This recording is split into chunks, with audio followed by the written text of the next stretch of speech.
Welcome to the Haunted Hangover podcast. I'm Louie, and as always, I'm joined by my bud Dave. Hey. So, Dave. Yes. Where do you stand when it comes to Elvira? All right, I have a little blurb written about Elvira. Okay. Okay. I have always had a huge crush on Elvira, a.k.a. Cassandra Peterson. She's a babe in every way, respectfully. I always skip by meeting her, though, at cons. I have never once even tried to meet her at a con or really had any interest to ever meet her. It makes no sense, but whatever. She's also just as much as a babe, not in character. Just saying. I agree. Yep. What about you?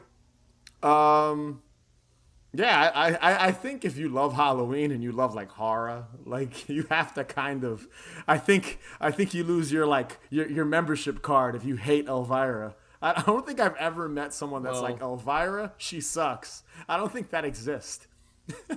And I think if I did meet someone that's like, I don't like Elvira at all, I'd be like, what the fuck is wrong with you? Like next. Yeah, exactly. I'd be like, next. What the next? It doesn't make any sense.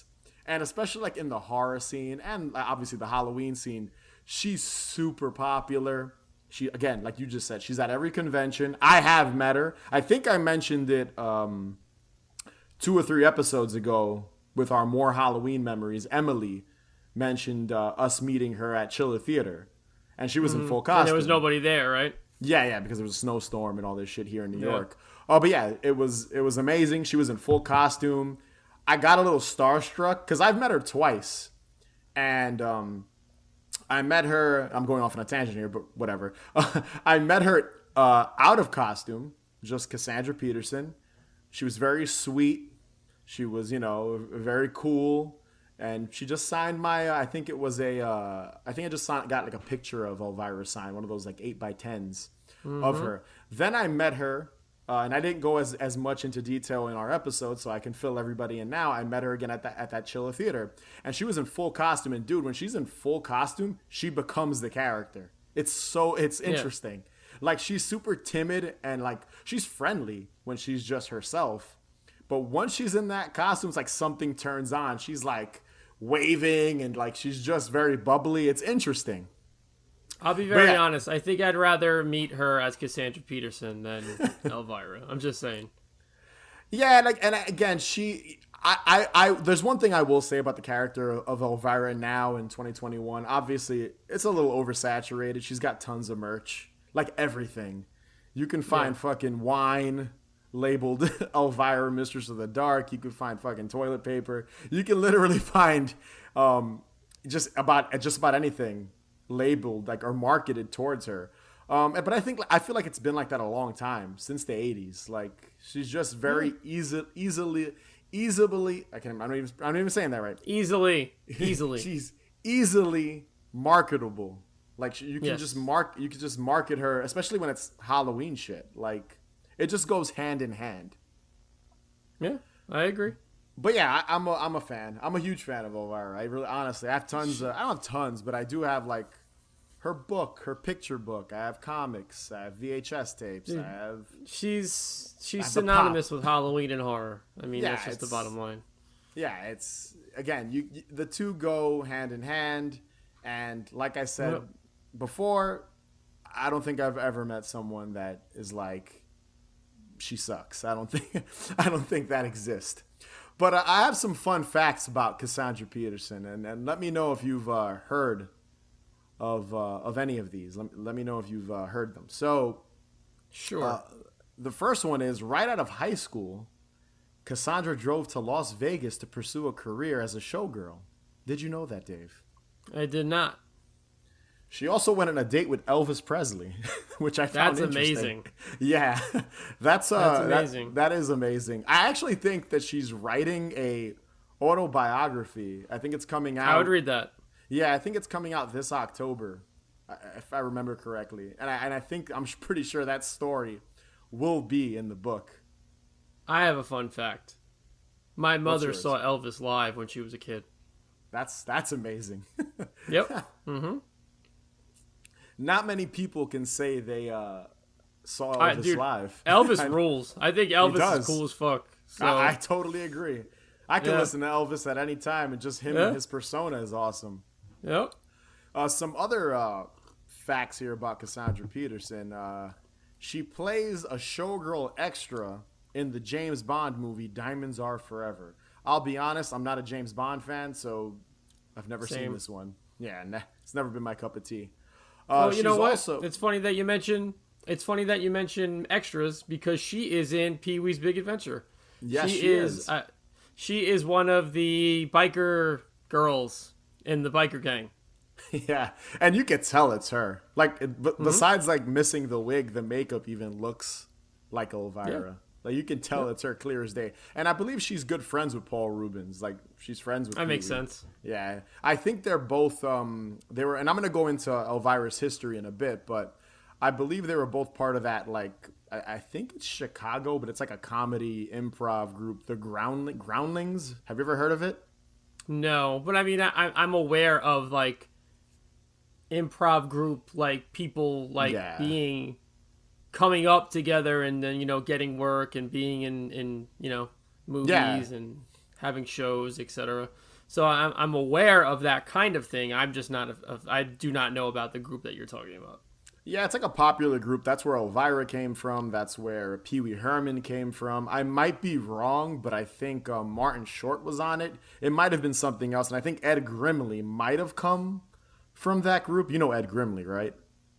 The name is ringing a bell, but I can't put it. He's got like that pointy thing in the front of his head. It's kind of Pee Wee Herman-esque. He's weird. Pants are really high. If I show you a picture, you'll know who I'm talking about. Isn't that Martin Short? Yeah, Martin Short, but it's a character he portrayed. Oh, okay. Ed Grimley. Yeah. Right, yeah, I didn't know his name. Yeah, but I know what you're talking about. It's so interesting how the 80s brought out all these characters. It's kind of cool. Like, all these kind of iconic characters. Yeah, and they all had like their claim to fame. Like, Pee-wee obviously was huge. Elvira was huge. Ed Grimley was huge. They all had their own shows, toys, merch. It's fucking crazy. You don't see shit like that now. Yeah. Another fun fact about Cassandra Peterson is she was on the cover of the Tom Waits album Small Change. She's like wearing nipple tassels and all that goodness. And I was reading, I think it might have been on Wikipedia or something, that she doesn't even remember taking the photo, but she's pretty sure that's her. Like, that's kind of crazy. She's on a Tom Waits album cover and doesn't even fucking like remember it. Like, I guess maybe she was like, someone just like picked her maybe and was like, hey, come to, because you can tell on the Tom Waits cover that it's like in like a green room or something like that. Like, they're behind the scenes. So maybe they just grabbed her and were like, let's take pictures, and that's it. But look up the album cover. It's pretty cool looking. And when you look at the girl, you can tell it's Elvira or Cassandra Peterson, because this predates the character. I believe that album predates the character of Elvira, if I remember correctly. It is a good album. I like Tom Waits, so. Yeah. So let's jump into some Elvira history here and how she created the character. So Elvira's earliest claim to fame is also why the character was created and started, was hosting the TV show Movie Macabre throughout the 80s. I'm pretty sure most people, and this show is before our time, technically. Yeah. I think it was like the early 80s is when it started. Another crazy thing about this show, Movie Macabre, is that not Elvira, Vampira was involved. Right. But she backed out because they refused to cast like this certain actress she wanted. So like at that point, Vampira was too old to play. I guess she was too old to host a show, because she's like a product of, I think, like the 60s, if I remember correctly, like Ed Wood and all that, and 50s. So she had another actress in mind, and the producers were like, no. Really, really strange. And she eventually sued these producers, and I think Elvira as well, for similarities between the characters.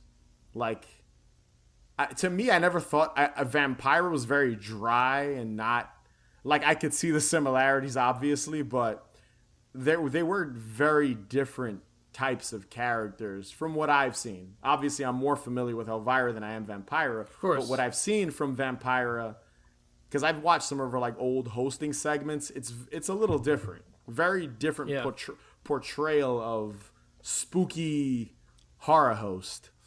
But yeah, she would play B movies in the typical, horror host sense.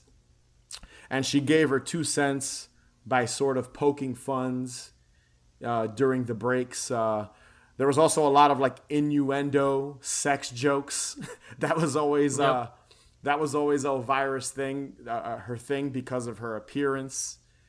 She had a big old cleavage and tight black dress, black hair, goth makeup. Like we said before, she was a very attractive woman. So that was just sort of her thing. Like she'd always point out her breast and, being in certain positions. But she like it was pretty witty. Some of her, it was self-aware. Yeah, very self-aware. But it's just funny how she'd be like, oh, like, I'll bend over backwards for you. I'll bend over forwards. Like shit like that. Like it was always very sex. A lot of sex. It makes sense when you look at the character of Elvira. She got so popular that eventually it led to her first feature-length film, which everyone knows, 1988's Elvira, Mistress of the Dark. And then later, 2002's Elvira's Haunted Hills. I love the first Elvira movie, Mistress of the Dark. It's great. It's funny. Cult classic. I remember watching it on Channel 11, WPIX. I'm sure that's probably how you watched it as well. Probably.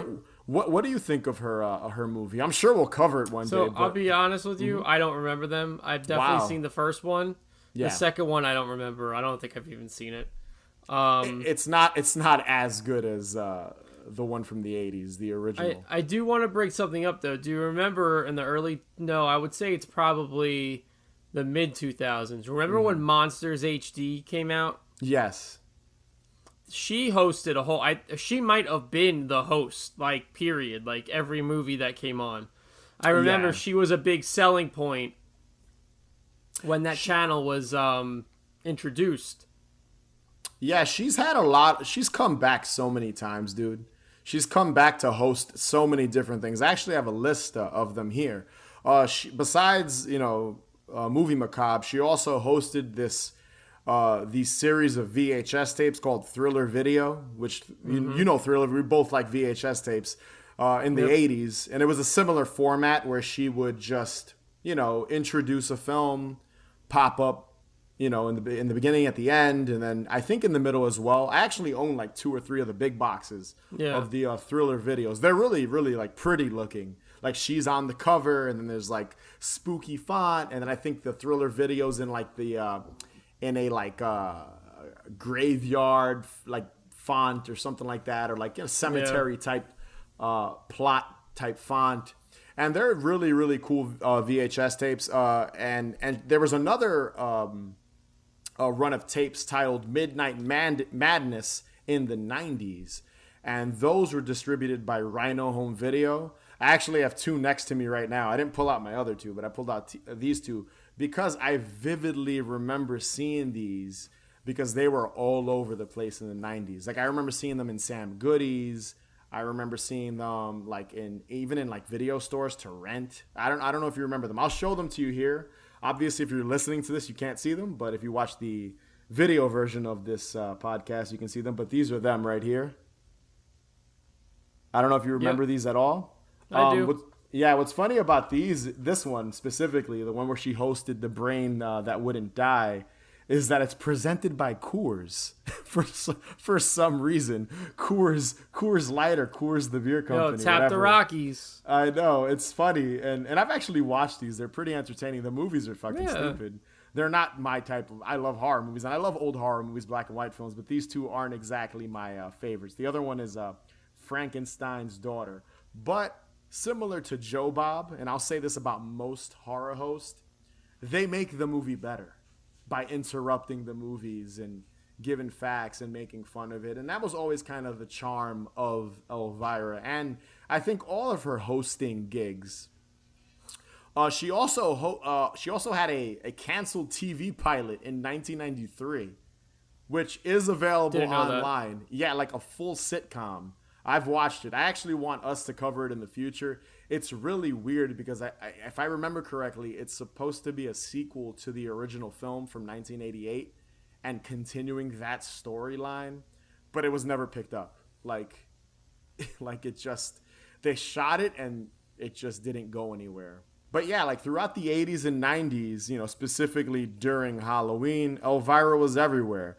Commercials, costumes, comics, you name it, she was probably involved. And that takes us to what we'll be covering today, which happens to be MTV's Elvira Halloween Special.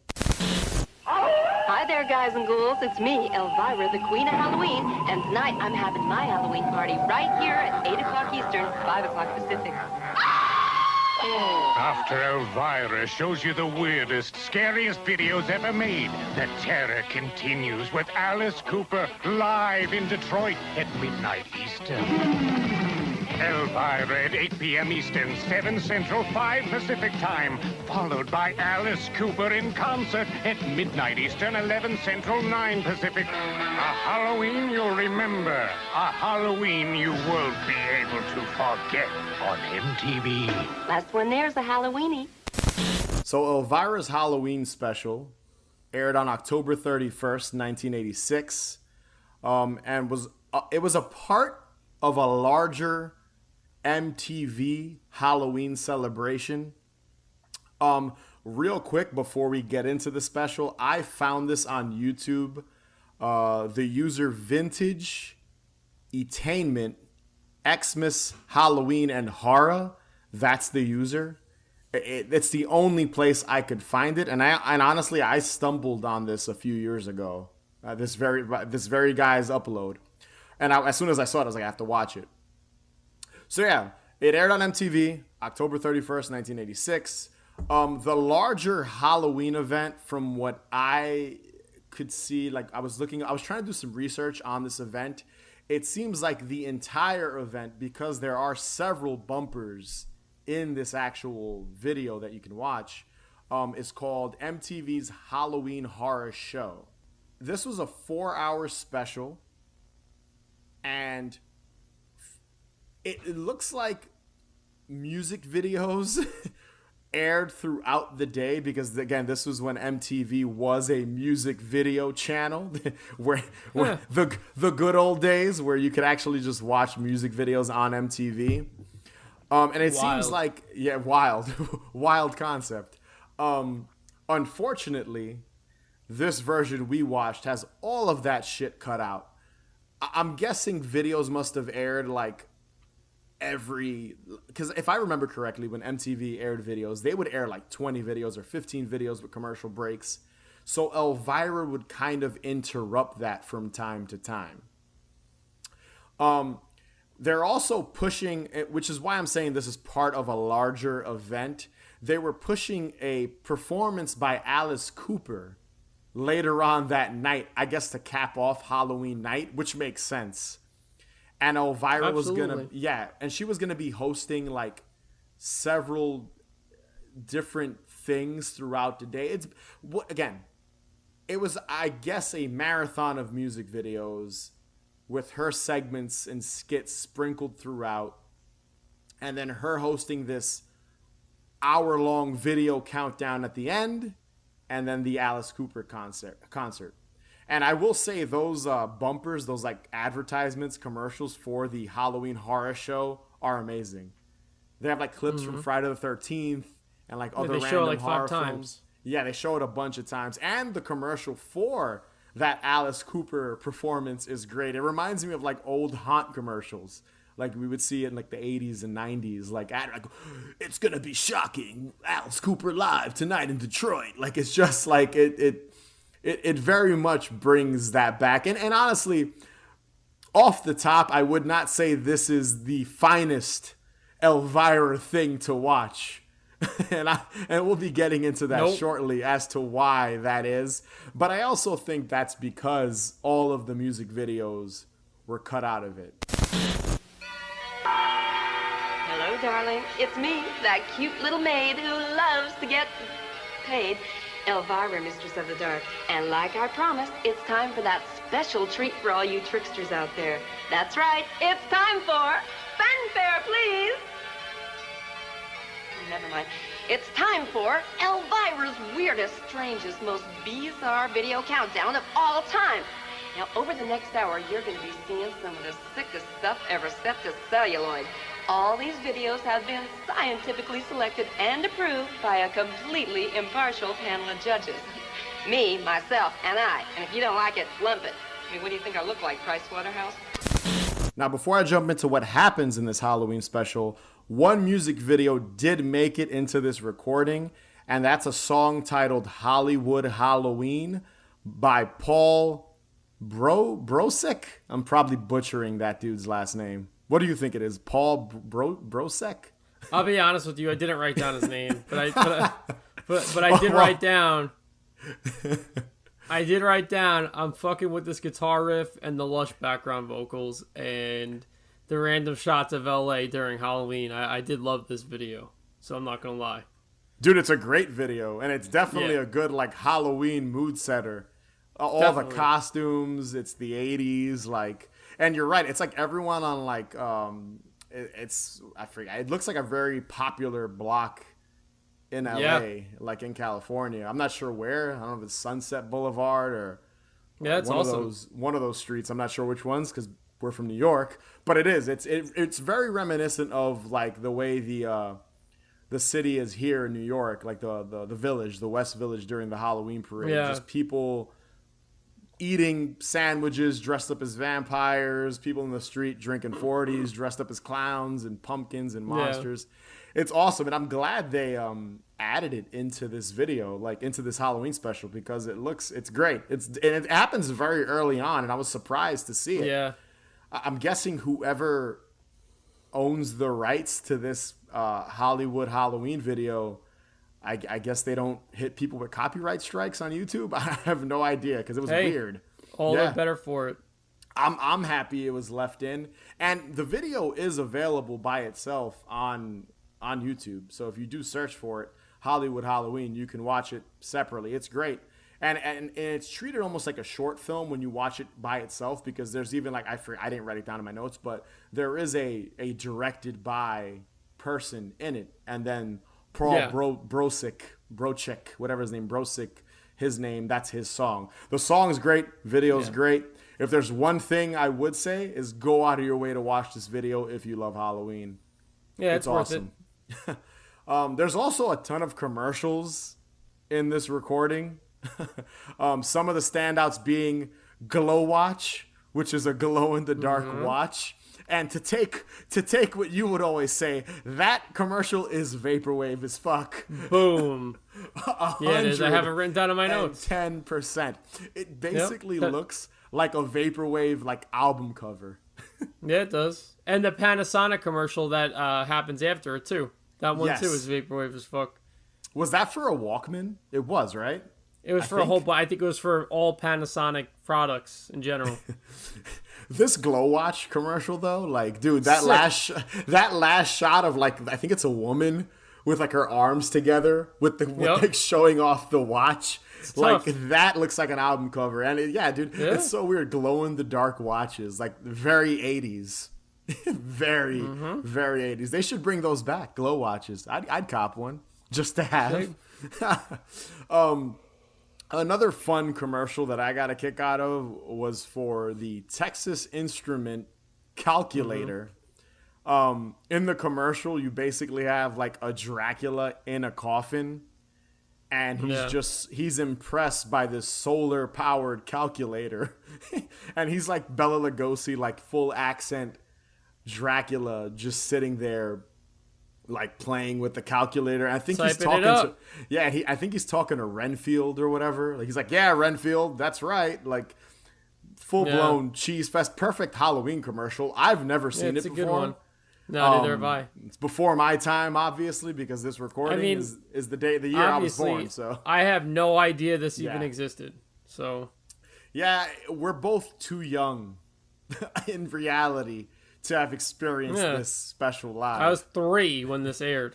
I was just born. So, Two other commercials I have here on my list.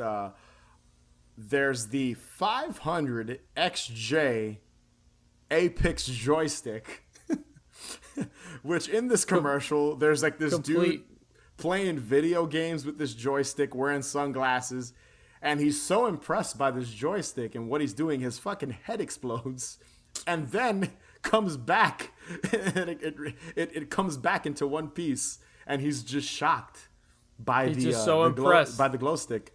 I just love how like the 80s took such simple shit and just like overhyped the shit out of it. Like, yeah.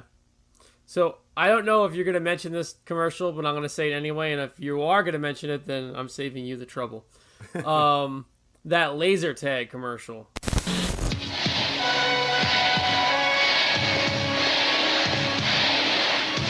On my signal, begin.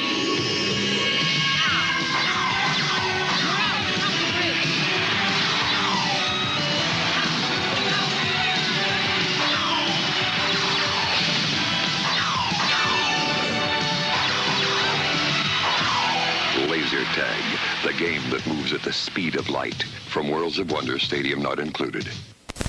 That shit was fucking chef's kiss. Talk about tough. That was a tough laser tag commercial. Yeah, dude, you know what I love about every laser tag commercial? Yo, those matches are super intense. You ever notice that? They're always so good. They're always so well planned out, and the setting is so great. You know what's funny, too? I couldn't tell if it was a joke or not, but at the end of the commercial, the person narrating it says, stadium not included. And I was like, I wonder if that's a joke or if they're being for real. I hope they're being for real in this case. Yeah.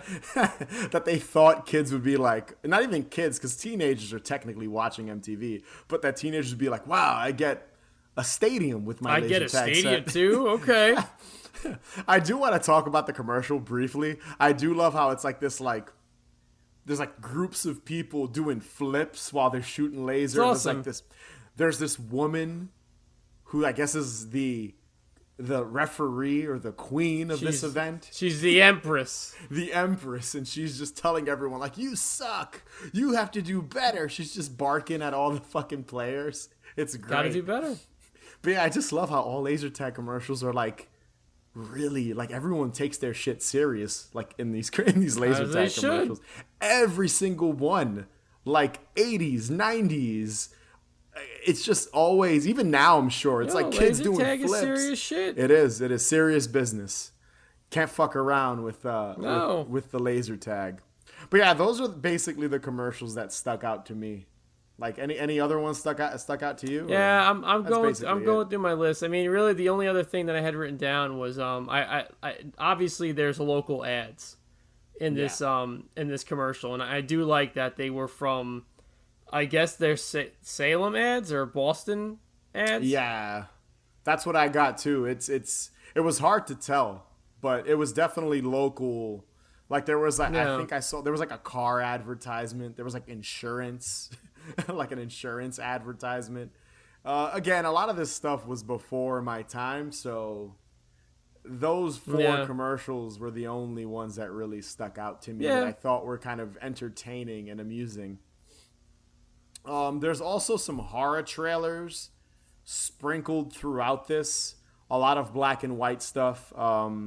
They have From Hell It Came.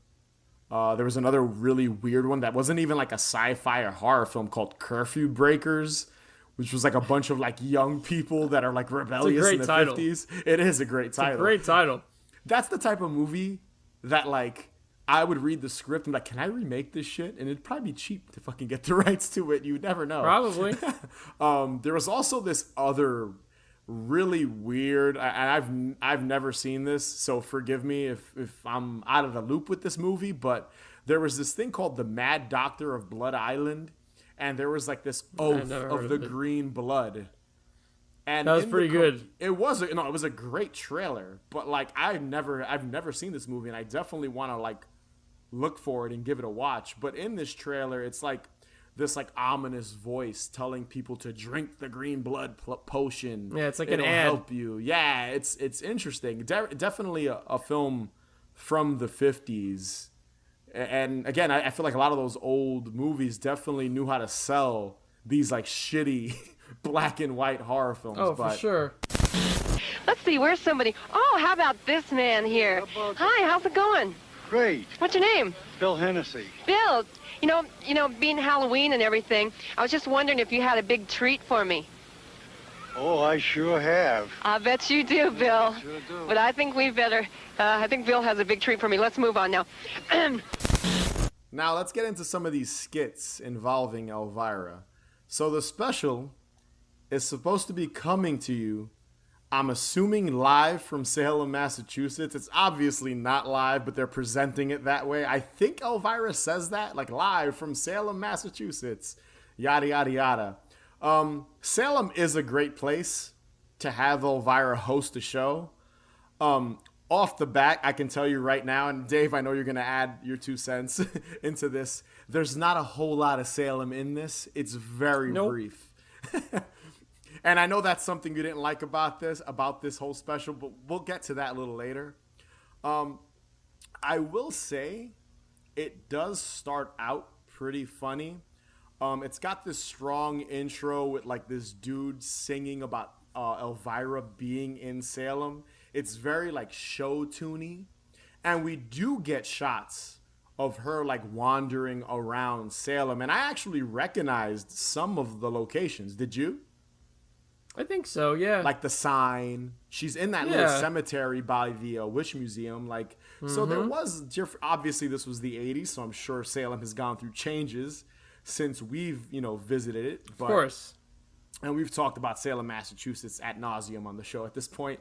We've mentioned it like a bunch of times. There's never enough talking about Salem on our show. Well, I'm sure Salem in the 80s was a very special place. Oh, I'm sure it was very different than it is now. Yes. We've bitched about it enough, about how crowded it gets. But in this intro, the song is definitely the best part. Like, he's just talking about how glorious it is for Elvira to be in Salem hosting this show. And I'm not going to recite all the lyrics because I would not do it justice. But there is one line that I did chuckle at. And the line is, this is what the guy says. I'm talking about Salem, Mass. Elvira is bringing to it a great piece of class. No, he says he's about to say ass, but then he changes it to class. That was a good line. It is a good line. It's funny. I just love how everything with Elvira is sex. It all goes back to like her physical appearance. Like, she's hot. We get it. Like it makes sense. Again, we're gonna be jumping around. I have this special broken up my own way. But there's like these really awkward interviews sprinkled throughout the entire special. They're really just weird and kind of out of place. So she even presents it that she's going to be interviewing some of the locals in Salem. And most of them are like these older dudes, like just older men. Like, I'm talking about like gray older men. Like my man Bill Hennessy over here? My man, that's a great name, Bill Hennessy. Bill Hennessy. The Henny. But it's ridiculous. Yeah, dude. His interview is probably the best one. Definitely. Because Elvira goes up to him, and I think she asked him, she's like, have you got any treats for me? And he's like a creepy old man. He's like, yeah, I've got some treats for you. He says, like, and to quote, a big treat for her. That's what he says. He's got a big treat for her. And then she kind of just like walks away from him. She's like, oh, he's got a big treat for me. I'm going to go over here. It's so ridiculous. They just made these. So now, do you think that was scripted, or do you think that guy was just like, well, I'm just going to be absurd on this TV interview and say that? What do you think? I think this is what I think. I think the producers went up to him. They were probably like, do you know who Elvira is? Because this is 86, so Elvira is super popular. He probably took one look at her, and that was his response. They probably told him, like, oh, she's going to ask you if you have a treat for her. Come up with whatever you want.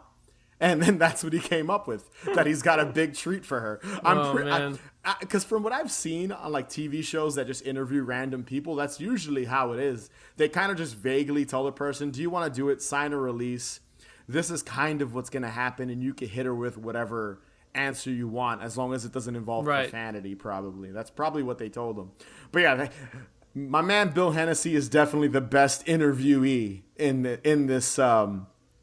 this special. There's also this other dude, I didn't get his name, that looks like he's not interested in being interviewed by Elvira, and she's asking him if he believes in superstition, or if he's superstitious, and he says no, and she has him walk under a ladder, and then he walks off screen. And I actually think I recognize that location, because there's like a bank or something in Salem, and he walks down like the little alleyway, and they put in like Foley like sound effects of like a car crashing and like people screaming or some shit. Like, it's really ridiculous and kind of dumb.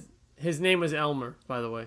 Elmer. I wrote it down. Bill Hennessy and Elmer. Yep. And then one of the last interviews is like this other dude who I think Elvira's like, has anyone ever played a Halloween prank on you? And he like just starts talking about someone tricking him with dog shit, like fake dog shit. It's fucking stupid. And the only funny thing about this interview is he like doesn't understand her at first. He mishears her or whatever, and she says, "Have you ever had anyone with like a bad trick?" And he thinks she says a bad trip, and he's like, "Yeah, you've probably had one of those too."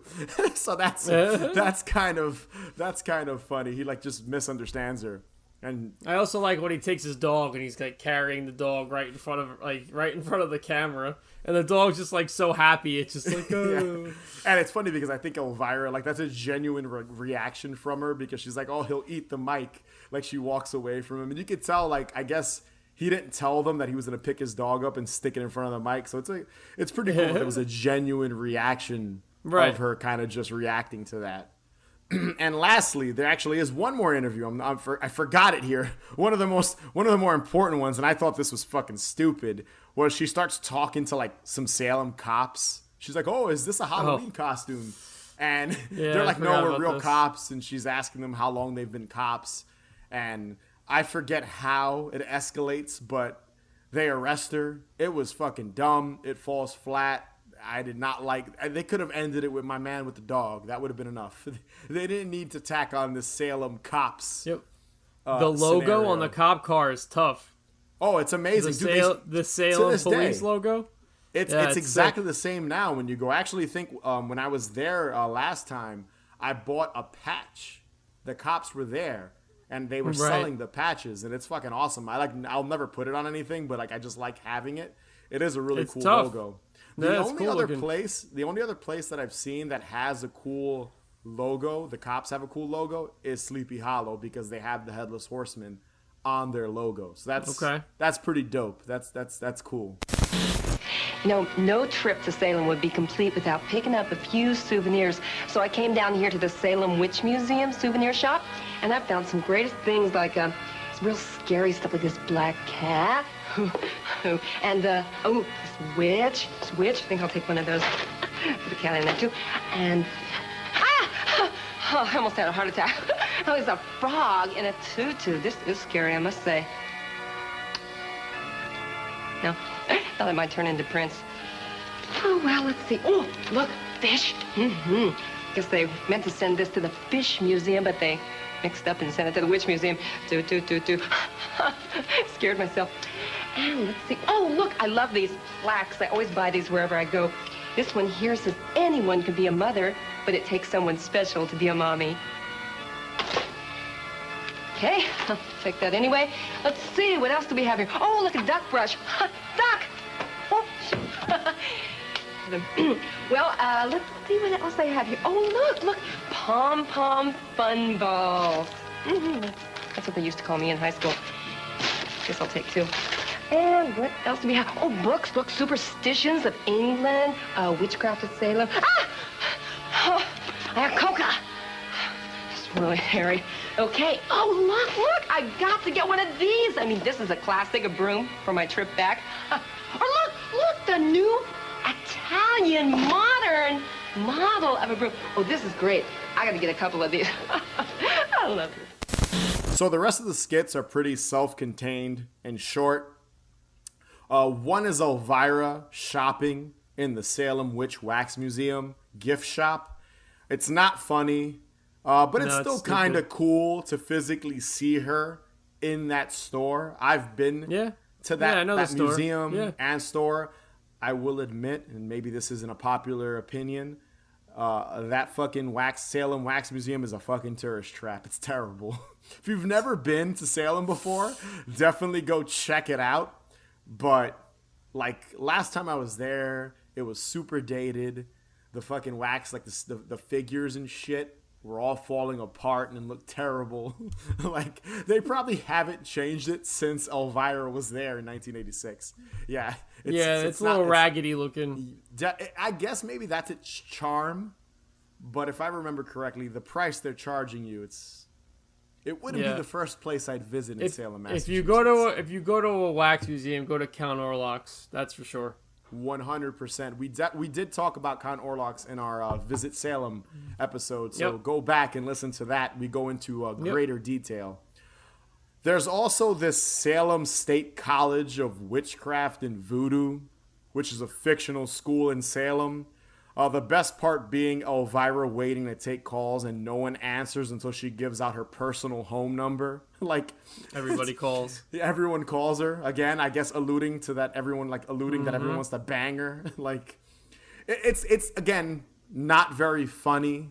The guy's very dry, talking about the school. It's silly. It's very like, the only way I can compare is like Saturday Night Live sketches. Yeah, it's tongue in cheek. Yeah, but not as good. Like they're not as good as old Saturday Night Live. Right. He's talking about making potions and anything else you can associate with occult and witchcraft. Yeah. And again, the payoff being Elvira. Like I do like how it starts with her by all the phones. Like, call now, and it's quiet. And then it cuts back at the very end. Call now. Please, call now. She keeps offering things. I'll be here all night. And then again, she offers her number. The phones are ringing off the hook. There's also this, and I did not like this. I didn't laugh. I didn't chuckle. There was one thing I liked about the segment, and I'll get to it in a sec. But the 25,000 Pentagram game show, like Elvira goes up against a nun and plays this charades type game. There is one funny joke where she has to name a Scott Baio movie and can't think of any. Like, it's like Scott Baio movies and she can't think of any. And when I think about it, I'm like, yeah, what movies was Scott Baio in? Like, I can't think of anything with Scott Baio movie wise. When I was watching that part, I just kept thinking to myself, it reminded me of like one of those like fake movies, like fake spoofs between like if you were to watch Stay Tuned or UHF. Yes. That's what it reminded me of. Oh, I'll be mentioning Stay Tuned in a second. Thank goodness. Besides the Scott Baio movie joke, I did like the set, like them sitting in that like red pentagram. Yeah. It was like a lit up red pentagram in like a void. It was aesthetically, it looked very cool. But like the nun, I think it was a dude dressed up as a nun, was not funny. And I really only chuckled at that one joke, the Scott Baio one. So kind of dumb. Next up was the exorcising with Elvira, where she's obviously parroting The Exorcist, and she's wearing, exercise gear, looking quite nice. and she tells the audience that they're gonna do, I think, head spins, and she sits there and her head starts to spin, really bad green screen, and she blows out smoke out of her mouth. And it's funny you just mentioned Stay Tuned, because this joke predates that segment in Stay Tuned where it's like exorcising, where I think in Stay Tuned they're flipping channels. Stay Tuned's great. Stay Tuned's awesome. But in that movie, I think the son's flipping channels and It's like 80s, 90s workout video, but instead it's the Exorcist, and they spin their heads. And if I remember correctly, Man, I gotta watch that. If I remember correctly, the segment ends with, and he changes the channel just that moment, but the woman in the video is like, "All right, everybody, vomit," and then he changes it. Yep. So again, Elvira's parroting the Exorcist, and again, it reminded me of Stay Tuned as well. And I'm wondering if the writers of Stay Tuned watched this and just, copied the joke. It's possible. This is a few years before Stay Tuned, so it is possible.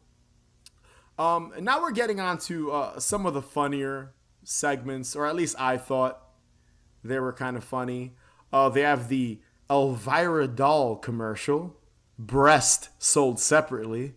that was great. I can shake my head. Breast sold separately. It always goes back to her fucking boobs. I love how in the commercial she's like, "I'm better than Barbie." Her boyfriend is Satan. There's that like last shot of the dolls inside of like her car dragging the Barbie by like a noose. It is pretty. Yeah. It is pretty humorous. You could tell they did it with a very small budget, but it works. Yeah. There's also these Halloween tips, like these Elvira Halloween tips. And these are also sprinkled throughout the entire special. And some of the tips Elvira gives are,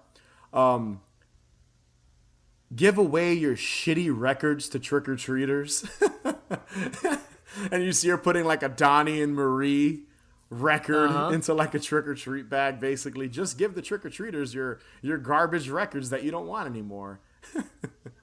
I think she mentioned a bowling ball. I don't think getting a bowling ball would be a bad gift, treat to get on Halloween. I'm just saying. But yes. I just wanted to add something. I love the way that segment looks. Yeah. Like the whole lighting, the way she's lit, the way it's shot, it looks so good. Honestly, dude, all of the segments of her in like her little setup, they all look good. Like it looks, they did a good job. But it's the same atmosphere as her movie Macabre show. Like, so that's always gonna look good. I wouldn't be surprised if they shot in the same fucking studio. But yeah, I will agree. A lot of the segments aesthetically and atmospherically do look very cool, very cheesy, very 80s Halloween, and that's what's so charming about them. And that's one of my favorite things about this special in general. But again, it includes her, so of course it's gonna be good.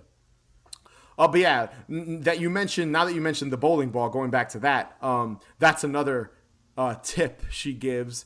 She says to give good treats to the trick-or-treaters. And one of the bad treats is a bowling ball for whatever reason. I think because it's heavy, because when she drops it, the trick-or-treat bag falls. Yeah. Stupid. One of the good treats is a Rolex, apparently. So, listen, someone wants to give me a Rolex, I'll fucking take it. Okay. But the last funny tip that she tells is, and I kind of chuckled. She tells people to make sure when they're dressing as a ghost to not use a floral print. And this predates Beetlejuice, because in Beetlejuice, the Dietz, not the Dietzes, because the Dietzes is the family that moves in. What's the name of the family? Alec Baldwin and Gina Davis.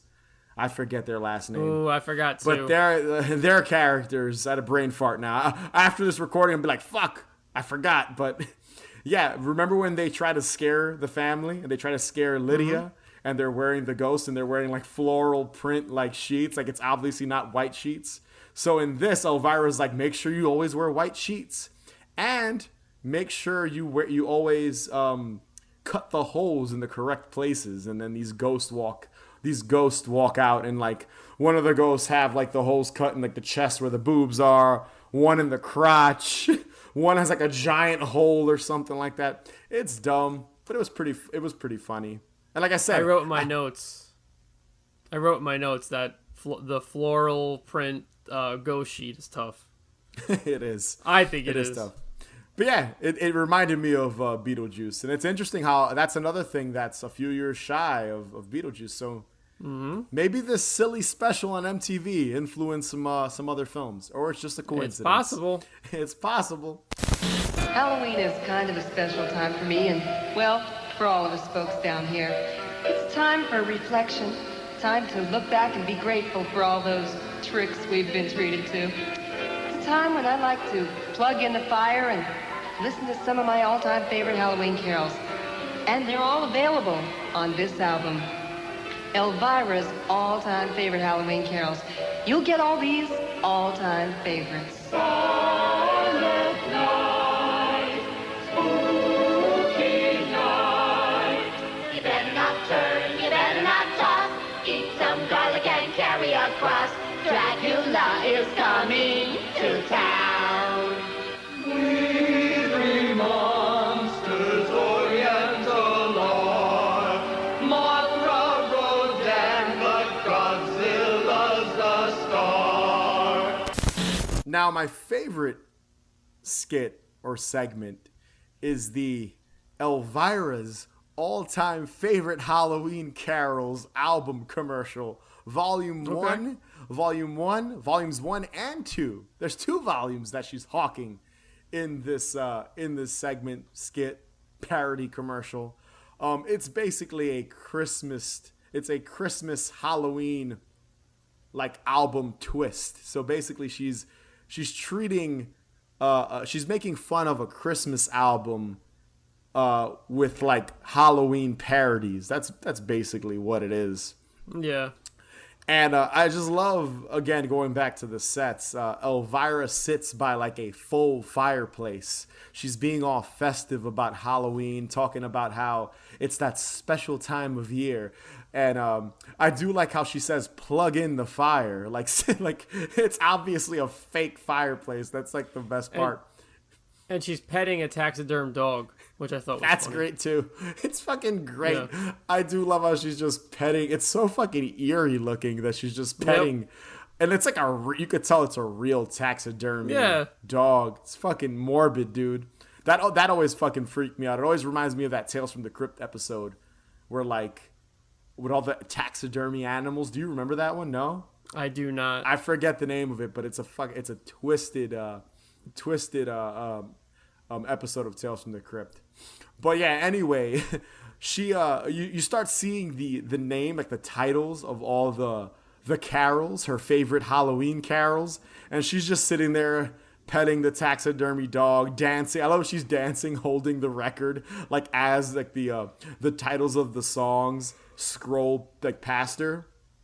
And here are some of the titles, because I did get a kick out of this. It's fucking silly, but we've got Almond Joy to the World, The First Halloween, Pumpkin Seeds Roasting on an Open Fire, I Saw Mommy Kissing Frankenstein, Dracula is Coming to Town, All I Want for Halloween is Some Monster Teeth. Yo, I really wish this was a real album. It'd be fucking amazing. It would sell in a heartbeat. Funny enough, she does have Halloween records. I own like 2 of them, I think, and most of them are just like Halloween compilations. But I think one of them, she like wrote original music, and it's Elvira singing them, and it's fucking cheesy and tacky, but it's a fucking Halloween like album. Right. What else do you expect, you know? But yeah, at the very end of this Halloween album commercial, I do love how the dude who's supposed to be like giving you all the information on how to buy it, he's like mumbling and talking fast. He's like $9.99, $9.99. He's like $9.99. Call 1-800. It makes no sense. Like that's the funniest fucking part of this whole thing. It's fucking great. And again, going back to what you said earlier, like this entire set, there's even like a Halloween Christmas tree where she's putting like a little like jack-o'-lantern ornament on the tree, and then she looks at the thing. Yeah, no, it is. It is a thing. It's a thing now. I don't know if it was a thing in 1986 though. Think about that. That's what's interesting. Yeah, it might have been. It's true. It might have been. I know, like at Michael's, you can buy a Halloween Christmas tree, and it's like all black and stuff, and you can put spooky ornaments and orange lights. My girlfriend does it. Oh, I've never done it. I might have to do that this year. I'm gonna experience it this year. She does it. I know she does it. She's mentioned it numerous times.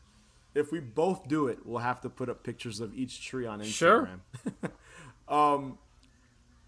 The special kind of changes gears here. I'm guessing the way this aired, it was like another hour before the Alice Cooper concert, where Elvira, she has this top most frightening music videos of all time, or grotesque, frightening music videos of all time. And she's sitting in her, traditional movie macabre red velvet chair with a jack-o'-lantern. Set is awesome, oozes Halloween atmosphere. And honestly, this is, and I wish, dude, I'm bummed the videos are not in this, because I think watching this top 10 with her 100%. Little bumpers in between, I agree, would have been amazing.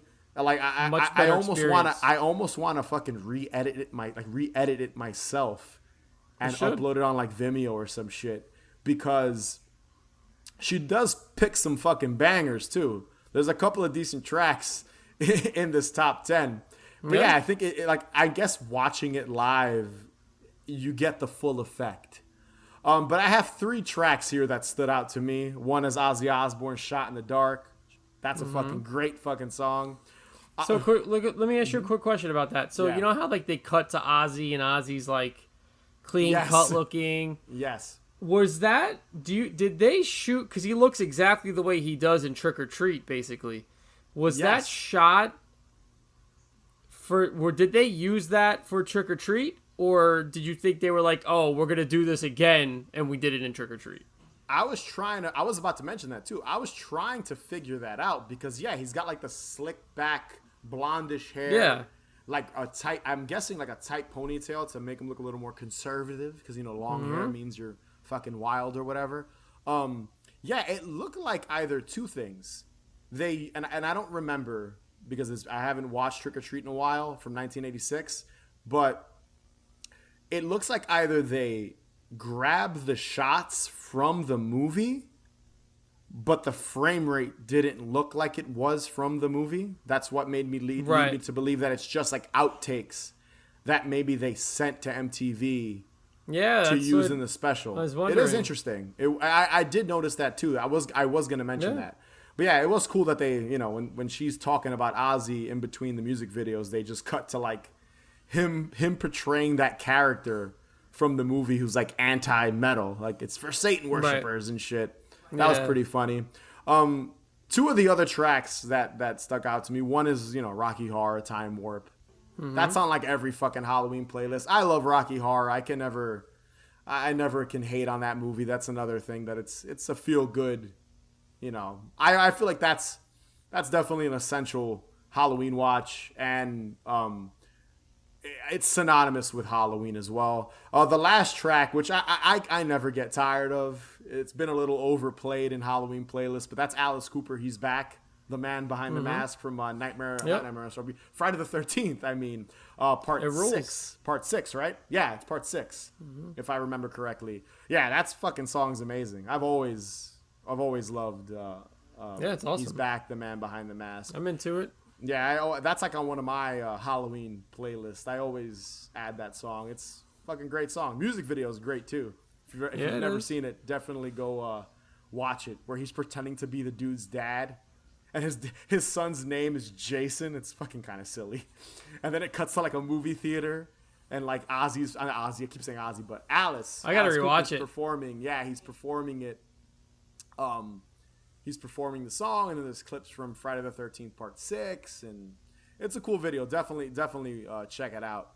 And and that's basically it. That's how it ends. And I'm assuming after this top 10 frightening music videos segment with Elvira, it probably just cut to the Halloween Horror Night Alice Cooper performance. It makes sense because it ended with which is tough. But an Alice Cooper video is in this top 10, so it makes sense to end Halloween night with an Alice Cooper performance. Alice Cooper performing at midnight on Halloween is pretty tough. in Detroit, I believe, if I remember correctly. Yeah. I might be wrong, but I think it was Detroit. I didn't look up if this performance is available on YouTube. I wouldn't be surprised if it's not because of copyright shit. But I'm definitely gonna try to find it. It's got to be somewhere. Of course. And I'm sure it's fucking awesome. Come on, like on Halloween, a fucking Alice Cooper a Halloween performance. That's got to be fucking dope. Like I'd love to. I'd fucking see. I'd see fucking Alice Cooper on Halloween if he was performing in New York, like in concert. That'd be fucking amazing. Hello, all my spooky spectators. It's Sam here to bring you another Cocktail Cauldron Minute. Earlier this month, we brought you a very special cocktail to celebrate the 4th of July. What's the first thing you think of when you hear July 4th? Dun dun dun dun dun. No? That might just be us. Well, that's what we've got for you. Yes, it's a Jaws-themed cocktail, and Louis even helped me out to bring you the Amity Island Sangria. If you missed it, you can find the ingredients over on our Instagram and TikTok, and give us a follow if you haven't already, because on the 27th of July, we'll be making a mystery cocktail.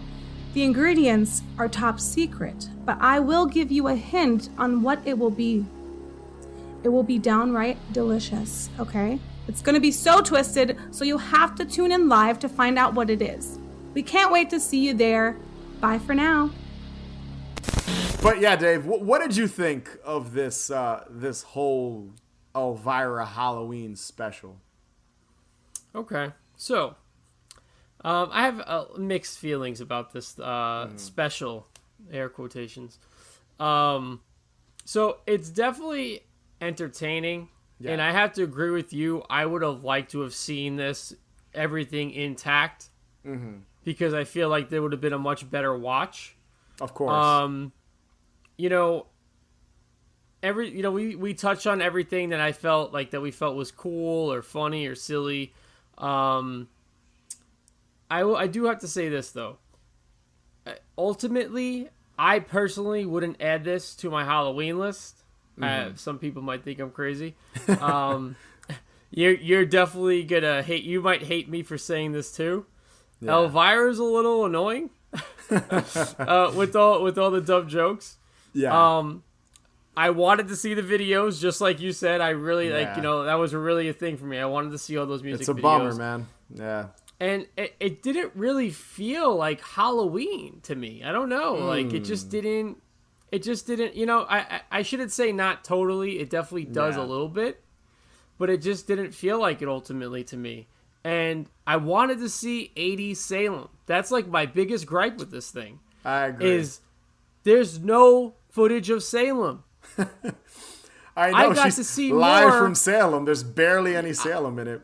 I got to see more of Los Angeles during Halloween than I got to see of fucking Salem in that one video. Yeah, it's weird. It was like, I guess maybe they only had like one day in Salem, and they shot all those dumb interviews, and then the Salem witch store, and then the intro, because that's about it. That's all that's in Salem, if I remember correctly. There's barely any Salem shown in here, and I was really, really bummed out about that. So to me, it was kind of a missed opportunity, specifically for that aspect of this. But I mean, overall, it's fun. I'm not going to revisit this probably, but it's cool. What about you? Okay, I will say this. I agree with you. They could have done more with the town of Salem, considering you have fucking Elvira in Salem. Like, even if it's for a day, they could have done more. For sure. Now, does it feel Halloween? I think it does. But here's why. Okay. Here's how I looked at it. If you were 14 years old in 1986, this entire, 4 hours, dude, 4 hours special is amazing. Imagine coming home at 4 in the afternoon, 5 in the afternoon, and this is on TV on Halloween. Fucking dope music videos. Yeah. Fucking Elvira, in her prime. This was 1986. This is Elvira's fucking everywhere. And Elvira, real quick, Elvira hosted an MTV thing, I think a year or two prior, which I'm sure we'll cover in the future. But like, I'm looking at it from that perspective. I do think some of the segments do feel Halloween-y in that Elvira way. I think anything with her can't not feel Halloween-y because it's fucking Elvira. I do think some of the segments do fall flat. Like some of the comedy is not funny. Like those interviews, again, we laugh at we're not even laughing at what Elvira's doing. We're just laughing at these like creepy old men who want to look at like Elvira's tits. Like that's basic. Give her a big treat. Like that's pretty much. That's what we laughed at because of how fucking absurd that scenario is. But I think like this is what I would do with this is what Louis the filmmaker editor would do with this, and it's something I've actually wanted to do for Haunted Hangover, and I might do it. You never know. It might happen this year. Is I feel like these segments would be perfect in like a visual Halloween mixtape. So like I'd edit in music videos, or like let's say we thought of some videos that remind us of Halloween, right? I'd edit in some of these segments, some of the better segments, like the Elvira doll, the Halloween album, the Halloween tips, tricks and tips, you know, those little segments. So the good parts, I'd take them out and put in our own music videos along with Halloween commercials and things like that. And if there are people that do stuff like that, but I've wanted to do that. That's what I would do with it, because I do think some of these segments are strong. I think they do have Halloween atmosphere, like I think you said, the sets themselves and Elvira. So I can't hate on it too much because we are seeing an incomplete special. Like I can't be like, this fucking sucks. Yeah, I think that's fair. I think I definitely want to see this intact, completely intact. Yes. So it's definitely a fun project. Yeah, it's definitely a fun project I would like to do. Like put some of these segments together with maybe new music videos or some shit. Like, you know, and maybe put some other shit in there too, some more commercials that we like. But I do get where you're coming from. Like, I guess this is not the most pristine way to watch this because it's all but I cut mean, up. You know what though? It was still fun to watch, and it was still cool to see because I didn't even know about this. Yeah, dude, think about it this way. Like, look at it this way. This video on YouTube, I didn't put that in my notes, but was around 45 minutes. Imagine stretching that like in a 4-hour runtime. So you have commercials, probably a shit ton of music videos, and then that Alice Cooper performance with Elvira, because she was, according to the advertisements, she was going to be at the Alice Cooper performance. So imagine watching all that in 1986 at 14 or 15 years old. Like I said, it would be amazing. I get it. The way we're watching it now in 2021 maybe isn't the best way to watch it. But I'm just looking at it from the perspective of someone that might have lived through this. That would have been an awesome Halloween night. I completely agree with you. And there's something that I do want to add. I think it would have been cool if they incorporated like the MTV News crew in with Elvira. Like, oh, Elvira's, you know, let's go back to Elvira in Salem. Do you know what I mean? Something like that. Like that I would have liked to have seen too. But yeah, I could agree with you. Like being a teenager coming home and seeing this on would be fucking awesome. Yeah, dude, they don't do shit like that anymore. Not even just MTV, just TV in general doesn't embrace Halloween the way I guess they used to. Like, dude, this fucking this is when like MTV was like fucking metal and shit, and like all kinds of cool shit was on MTV. And even other stations don't really do like Halloween horror marathons. Like AMC does Fear Fest, and I think it used to be called Monster Fest, but like they used to do that. They do, you know, play movies 24 hours a day or whatever, but like no one does specials in this sense where you're dedicating an entire day to Halloween. And I think it's something that should be brought back. It'd be fucking amazing. I don't think obviously with music videos not being a thing anymore, MTV would never do something like this today. And there's no one now that is as popular in the sense that, like, in the way Elvira was popular in the 80s. Like, there's no one like that today, dude. No, except for her. Who? Joe Bob. But even Joe Bob isn't, dude. Joe Bob is popular because of nostalgia and because of people like us, because of Monster Vision and the drive-in show he had on, what was it, Cinemax or the movie channel or whatever.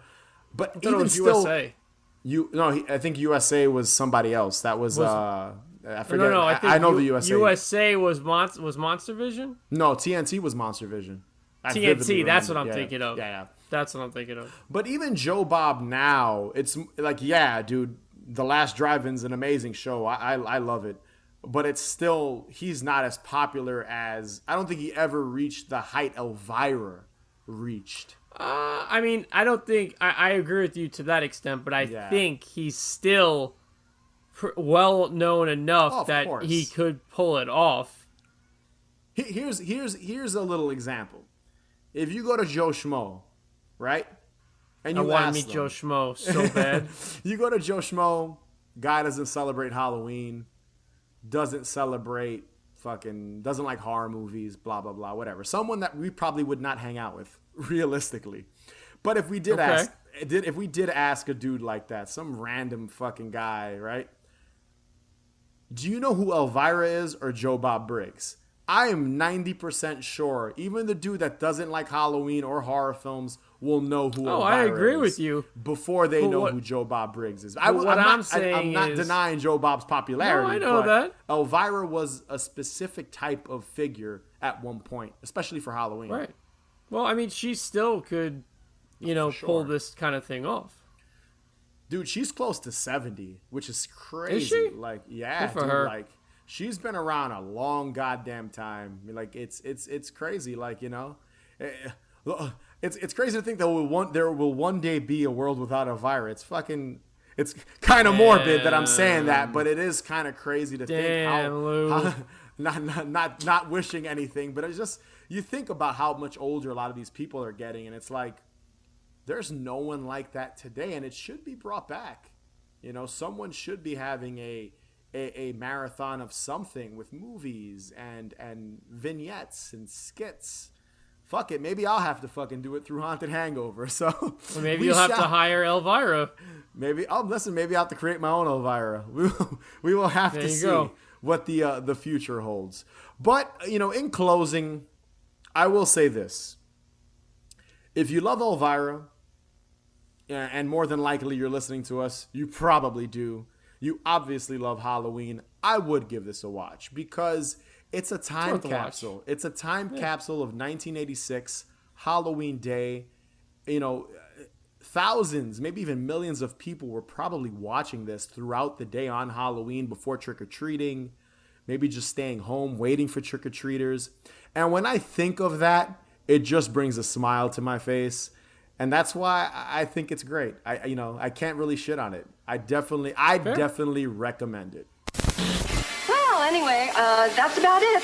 The 10 weirdest, strangest, most bizarre videos of all time, and you saw them here with me on MTV. I think I better get on out of Salem before they decide to have another witch hunt. I trust you enjoyed your little trip. I know I did. Till then, here's something to hold you over. Mwah! Hope you had a safe, insane Halloween, and, oh yeah, unpleasant dreams.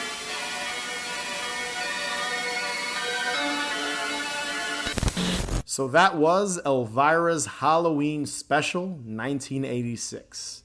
Be sure to subscribe, follow us on Instagram and Twitter at Haunted Hangover, and also check out our Patreon page, patreon.com/Haunted Hangover 31. And if you can rate and review us, that'd be greatly appreciated. And remember, the best cure for a hangover is... more booze. Later, guys.